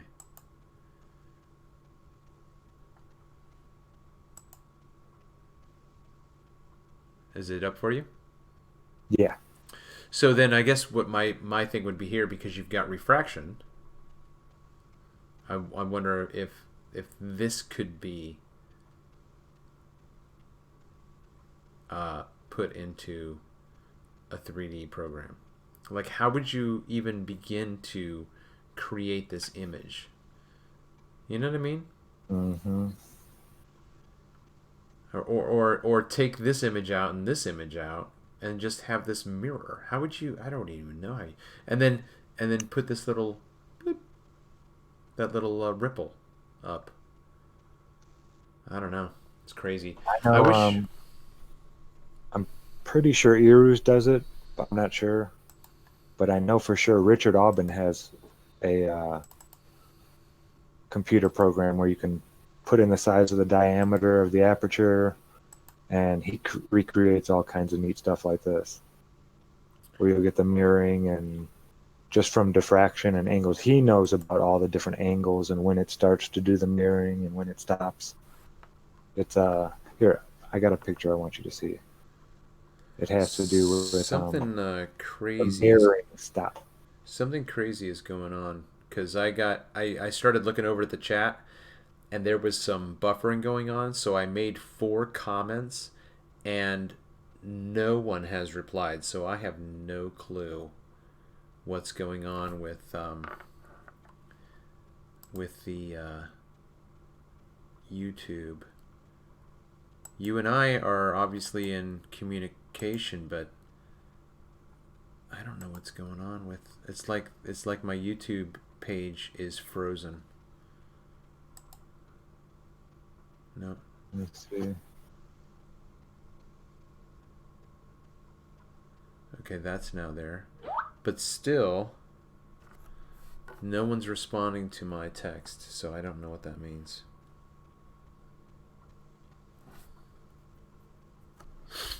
Alright, I'm going to pull those up. But the chat seems to be dead. It did. It died. I only see 8 in chat now. Yeah, 9 watching, but the video seems to be frozen. Yeah, So let me. No, I hear us talking. Like 2040, I can hear us talking on it, and on each. Yeah, me too. That's weird. All right, well, whatever. Okay, so I gotta go to Skype now to pull up those pictures that you just sent. So let's go back and go up here. Oh, my bad. I sent them to the wrong place. No, I got them. Okay, this one is from a further distance.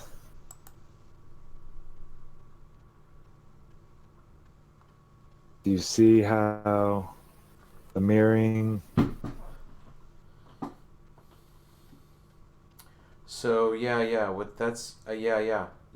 This is So the what's distortion. interesting? What's Yeah. interesting about that then is the top image on the left is distorted at the bottom, but the mirror is more defined because you can see the mirror image of the blue outline and then the white interior. That's interesting, right? Do you know what I'm? Yeah. I guess maybe I'll put my mouse right there, right? So like right here is the arc, the inverted arc of the top lid.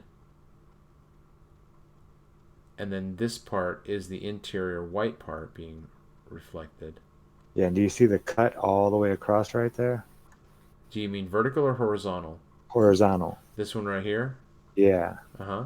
It's There's lower. that, and then there's another one even further down. It's lower. You This see one the other one? right here? Yeah. So those would be aqua bands. Yeah, exactly. So you got this aqua band here, this aqua band here, this larger one here, and then this tiny, teeny, tiny one there. Yeah.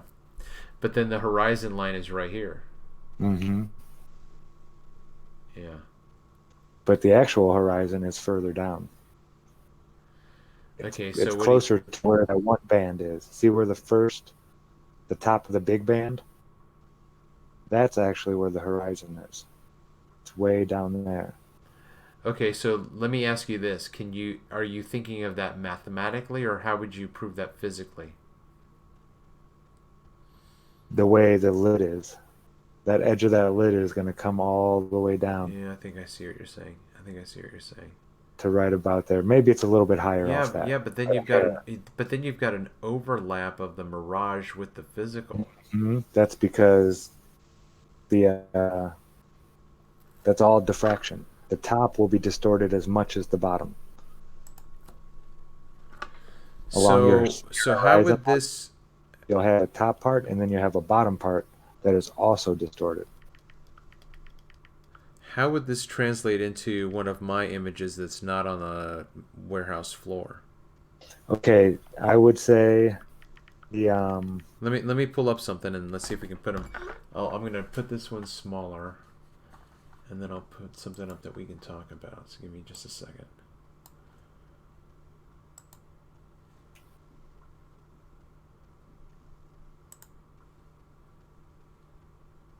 that's a good one right there. Which one? The one you're on. The one I'm on? Okay. And move it down a little bit more. Or yeah, make it. You can almost make those lines even. See how you get the mirroring on yours, and then it gets cut off by that water line. Yeah. Well, that water line would be right down here on the like that bottom line cut across I don't it. see your mouse, so I don't know when you're saying right here. Okay, go to the next picture. Actually, it's much more defined. It's from a little bit further of a distance. See that bottom one, that sharp cut right there. That would be the water line. Right here? Yeah, yeah. That would be that dark water line that we see that Globers would say would be the horizon. Okay. Okay. And again, you get my concept that this whole if I'm just gonna just for the sake of argument cut this across right here, that everything here is optical and mirage and is behaving like a physical barrier to the floor. Mm-hmm. So the floor is not curving away. The floor is right there. The floor is not the source of the mirror. No, not at all. How would you talk through that concept here with your image? How would you deal with the ether band, for lack of a better term? How would you do that? Well, you can see there's two different mirroring going on there. You see the mirror right underneath the actual object where it's like cut, and then there's that light line that goes through it, and then the mirror changes a little bit. The object becomes even more distorted, almost like I don't know. It's like a mirage of the mirage almost, or maybe at a different angle. See that where the light line, and you can still see through it there at the bottom, and then it's cut off by the dark band. I'm sorry, somebody texted me in the chat. That's happening at a different angle because there's so much ground being covered there. See how almost all the blue lines that go straight down from that point? They're kind of arcing and curving in the first mirror part. And then once that mirror part hits that first line where you can still see through it, but it's a straight line cut across, all the blue lines now go straight down. Do you understand what I'm saying? I have to be honest, because the chat was down. I was trying to see what was going on. I was trying to listen, but Oh, no worries. so I mean, if you don't care, say it again. Yeah, okay. I'm back now, so you have my undivided attention. The first mirroring part. See it. Okay, there's the hard line. Oh, I see. Vertical. Yeah, all the blue lines, once they hit that first, the soft line there, Huh. I think that's because it's a different distance. All that information it's being all blocked into maybe a Right, shorter but amount see, right yeah, there. yeah. So I guess that goes back into my question, like how would and what kind of freaking detail of your picture would translate into a natural photograph like the one that I'm showing? Like where would we see this straightening of your blue arcs in my, like, would that happen over here somewhere? That's Or just it. See, the water is never that perfectly flat. This is like but what this I'm is right, but see, okay, so what I would say in that is that means that oh, a perfect example, the moon or the sun. hold on real quick. Let me say this real quick. I'm sorry. So just like I said to you before that the floor is not the mirror. Mm-hmm. The water's not the mirror. No, it's just that angle.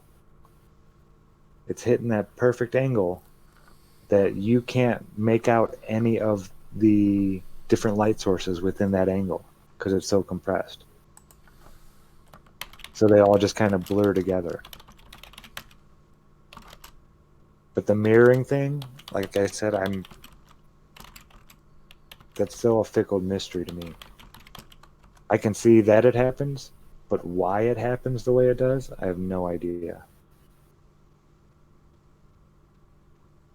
It's definitely optical So the though. It's got question nothing to do with water at all because we can do it on a flat, hard surface like I did right here. I guess the question would be, has this been addressed in the mainstream in some avant-garde niche, that like no one cares about no one cares about uh uh these like idiosyncratic fetishes, like, you know what I mean, like someone's got this really weird thesis that they're writing for their PhD, and no one in the world is ever going to look it up because they have no idea that what they're doing is even a topic. So I guess my question is like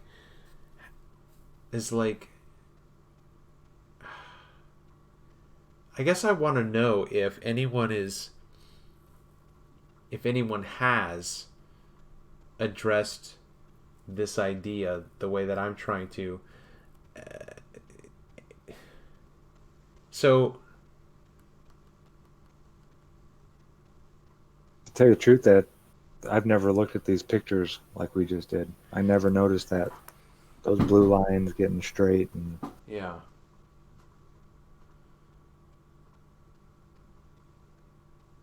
But I guess my point again is to offer, if I were to try to petition a grant, from a university, like, I think that this scientific investigation needs to be done, and they're like, well, okay, we'll write up a thesis and we'll consider it. I would The find a facility to do Well, it in. okay. You control. Regardless of the source, my point is still, how would I package this in terms of, what my thesis would be or my hypothesis would be, but it would be something along the lines that I am providing an alternate explanation for the interpretation of boats or objects disappearing from the bottom up due to physical obstruction of Earth curve. I don't want to make it. That'd be a hard one. I don't want it to. I don't want to make it seem like I don't know that it can be avoided. Like someone on the board would go, "What are you, a flat earther?" Yeah, But well, maybe 3 years ago, 4 years ago, right, you right. might have got Not away with now. this, but Not now. now, Yeah. no. There's too many people that But you have, know what I'm saying, though. I'm saying ultimately, I believe that what I'm looking at, what I've been investigating for myself is, I believe that there is an obvious explanation. Again, like I said to Travis, I don't know if you heard me say it earlier or if you've heard me say it on other shows. I've never captured a boat disappearing from the bottom up. It's always been as it disappears into the ether on an extended plane in a mirage.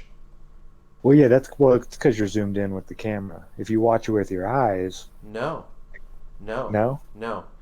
Even if I watch it with my eyes, I would still see the same phenomenon, but I couldn't differentiate what I was seeing.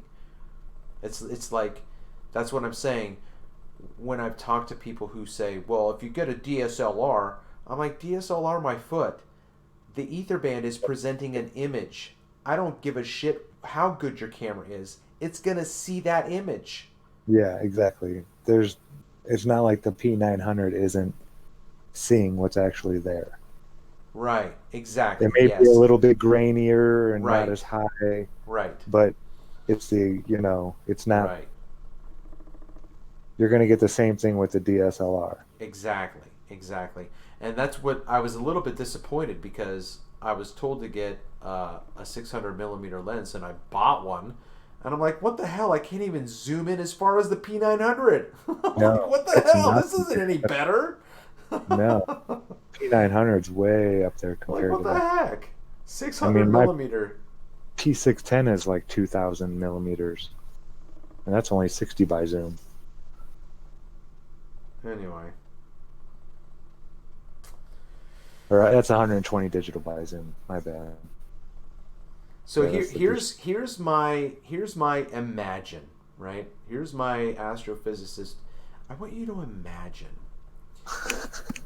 This is the way that I'm seeing the footage that I've gotten with an inferior mirage, or even a Fata Morgana. I don't know that I've caught as many superior mirages.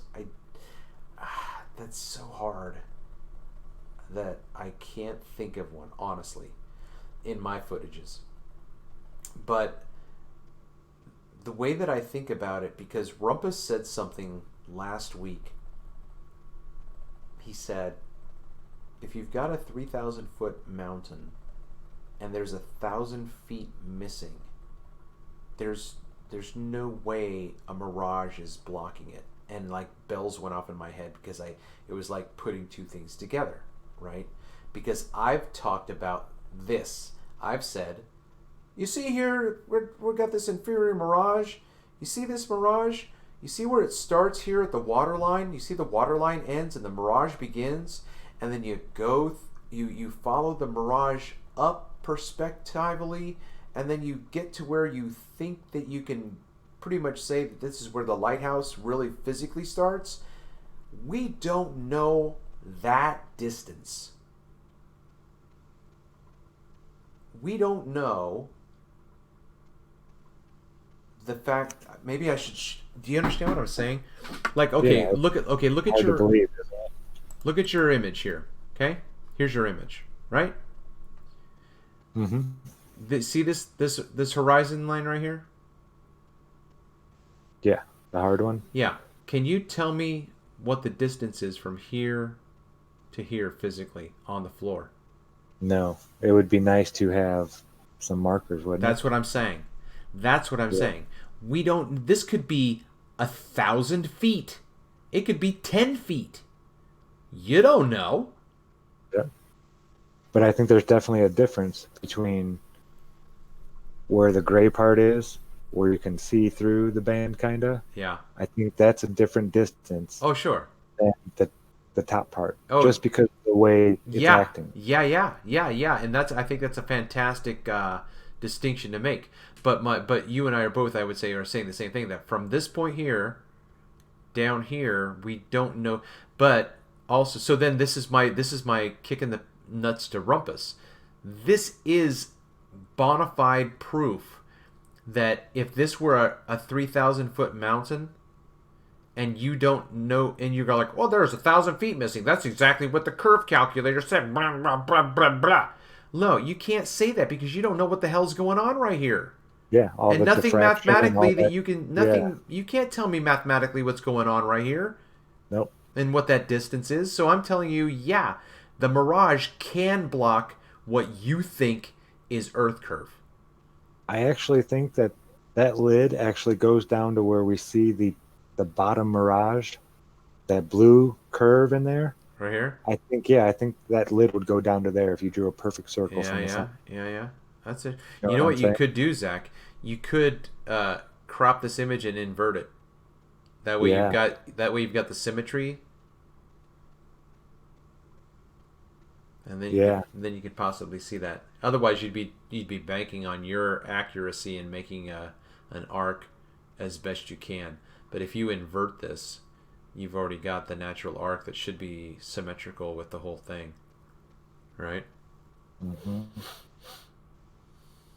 What? Why can't you see these? Why can't you see the numbers here, Zach? Earth curve. Where'd the numbers go, Zach? Why can't Zach? Why couldn't you get a better image, Zach?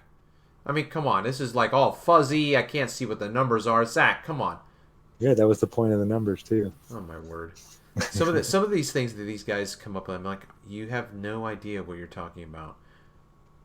When they tell me that I'm producing poor quality images, I'm like, you guys have no idea what it is to dance with the monster called Etherband. You just don't know. Go now. If you look at this picture and then look at the other one, you'll see that the other one, you get much larger mirror. You can see where the two cutoff lines are, but you can kind of even see that second mirror band down there at the bottom. Here? Yeah, it looks like that blue arc is happening all over again right there. Ah, yeah. That is interesting. I did see. Yeah, And yeah, we got 3 circles over here on the right. You got the main circle up on the real image, and then one Over circle here? there. No, over here. You have the circle, the opening, the hole. Yeah, that Uh-huh. hole. Uh-huh. And then you go down and you see 2 holes. It's like merging together right there. Right here. Mm-hmm. There's one, and then one right above it. Yeah. Huh. I've never sat and looked at these.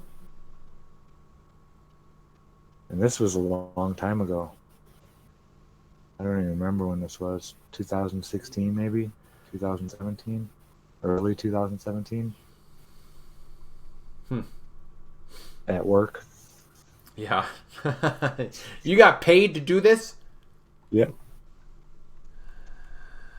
Oh, my supervisor loved it too. I'd go and show her the pictures. No way, that's crazy.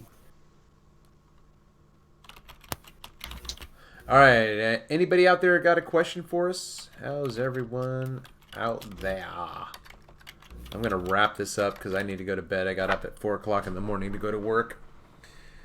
Yeah, I gotta get up So, at 2. anybody got some last minute cuestiones for our guest, Zachary Zabala, or Good Times for All if you prefer? And just see what happens with that. So, okay, so they're waiting until after the conference. When are you getting to the conference? I'm getting in Wednesday morning. When I are you believe we're getting getting in Wednesday afternoon, in? Okay. just before the. Is there a Wednesday night mixer? I heard thing? there was. That's why I wanted to get there on Wednesday. So that's why I did it. So if Yeah. it's not, I'm going to be after David Weiss. But Yeah, I'm sure there's going to be some kind of mixer. They had one last year and all that good stuff. I'm gonna hopefully I'm talking to somebody about getting 25 t-shirts printed up with the plain truth and my tattoo as the pocket logo, and then all of Nathan Oakley's housekeeping questions on the back of the shirt. Nice. Gonna try to sell those and get some flat smacking shirts out there with my name on it, as well as the housekeeping questions. So yeah, and I will be publishing and promoting the guy who's doing that as soon as I see the finished product. I don't want to do it just yet. So All right. Well, I don't see any questions coming up. So, Zach, thanks so much for hanging out, man. And I Yeah, appreciate being able to get a hold of you. And yeah, man, this is good stuff. So, yeah, we're definitely gonna have to go deeper into this. Maybe I need to find another warehouse to play in. Set some markers out. yeah. And I get some still better haven't finish. published from like back in March. Um, I was driving to the warehouse where I drop off my mail or where I was going to pick up the mail. I can't remember which one. I think I was going to pick it up. So it was like 3 o'clock in the afternoon. And I hadn't thought about it until just then. And I think I remember there was a massive warehouse that's empty right now. So like they built it in the hopes that somebody would rent it at some point. So I watched the whole thing, from the ground up. And when they had poured the concrete that day, it was a beautiful blue sky day, and I was driving and I saw the the mirror, the mirage on the concrete, and I had my camera with me. So I parked my truck in the middle of the road, in between the yellow lines. So it was like a middle a median, but there was no grass or anything. It was just all concrete. But I jumped out and I did a few tripod where I cranked up my neck and then lowered my neck with angle and watched the mirror grow and shrink. I've got to put that out. That's like back in March, and I haven't even done it. Are you still there? Yeah, I've been sitting here talking to you with my mute on. Sorry. I was saying, you need like three of you. I One know, to man. go shoot, Yeah. one to work, and one to Or, video or editing. I need to. Did you follow all the? Well, no, it wasn't total drama, but you know that I lost my first camera, right? Yeah, I remember. Yeah. That's So it's still in a sealed container with silicone packets. And I looked at it today. There's less moisture in there, so I'm still hoping that it's just going to work its way out. And if it does, then at least I'll have two cameras. There you go. But I need five. Infrared. I You need need five. I'm serious. I don't doubt it. I know you'd find a way to use every single one of them at the same time. Yep. Uh, that's awesome work you're doing, Trav. It's fun, man. It's addicting. I love it. I absolutely am like I have to get out. It's like I have to watch the football game. I can't go anywhere, guys. The football game's on. Seriously. No lie. Okay, here, check this out. So the karaoke DJ that I cut my teeth on, his name is Hermie the DJ. Shout out to Hermie. And he and his wife would every Tuesday at the what was it? Bel Air? What was it? Bel Air Billiards? Bel Air Billiards. Right now it's called Route 24 Ale House, and they have no more pool tables. Anyway, so when I was waiting on the table, when I was waiting on tables at Bertucci's Italian restaurant in the same shopping center, uh, I was new and everybody knew each other, and I was the new guy, and it took me a little bit of time, and they're like, "Hey, you want to go hang out with us?" I'm like, "Yeah, sure." And they went to Fridays, and it was the lamest hangout ever. I'm like, "This is so stupid." So the next week, I invited two of them, and I said, "Hey, let's go shoot some pool." So it happened to be on a Saturday, and we went and shot pool, and it was karaoke. So I got, I don't care, man. Most people are like, I gotta be totally drunk. There's no way I'm doing karaoke. I don't care. I'm totally sober. I'll get up in karaoke. So that I cut my teeth on that and built a friendship with the DJ and other people that were regulars. And anyway, so yesterday I'm shooting in the Chesapeake and I'm wrapping my stuff up and I'm talking to another guy. His name was Eddie, and he had a Canon some odd or other with a 400 millimeter lens. So we were talking shop, and Hermie and his wife Tanya walk by me, and I recognized him. So I said, "Excuse me, sir. Do you know where they could do any karaoke around here?" And he turned around and he's like, "Whoa, dude, what are you doing here?"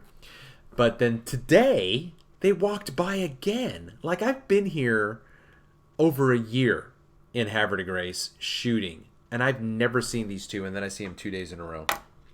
But Wow. anyway, whatever kind of segue that was for us to close up the evening. Zach, again, man, you are the man. I'm still wearing your cap with pride, and we'll see you in it in Dallas. Absolutely. Yeah, so awesome. It's all my man. pleasure, Trav. Thanks for having me. Yeah. I love.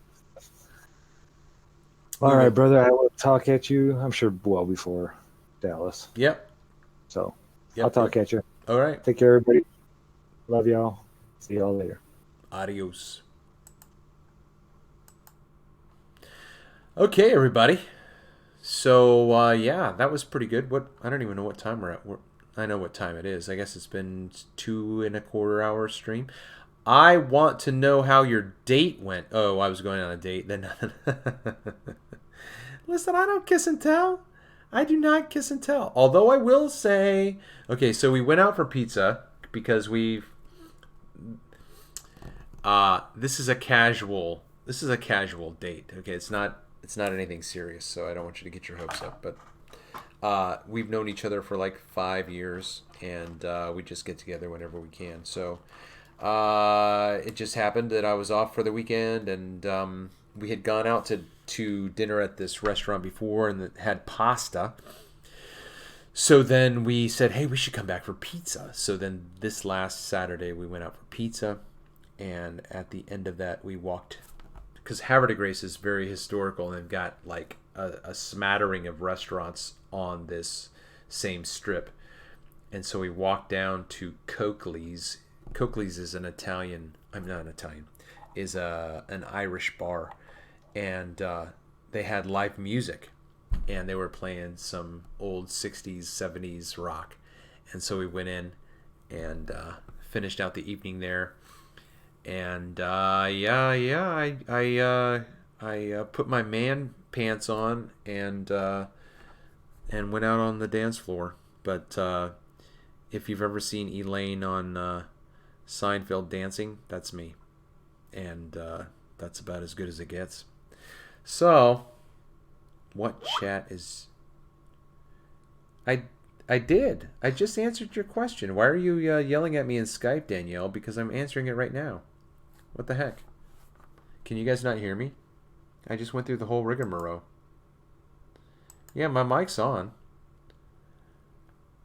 What chat is Travis reading? What are you talking about? You can't tell us you're going and then not tell us how it went. Okay, did you guys just hear me explain my date? I'm not going to talk until someone answers me. I'm going on silent. I am muting myself.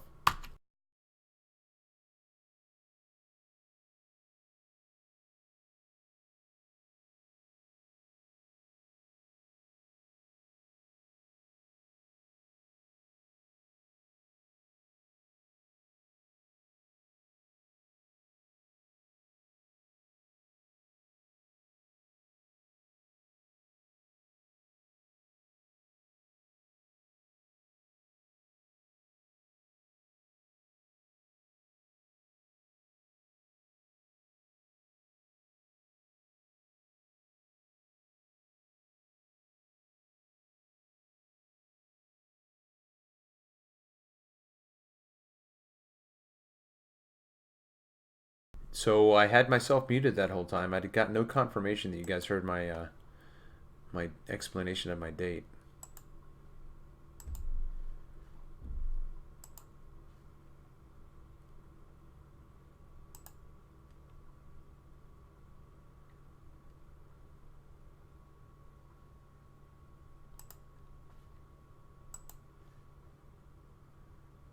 Wow, Danielle, you're making me blush.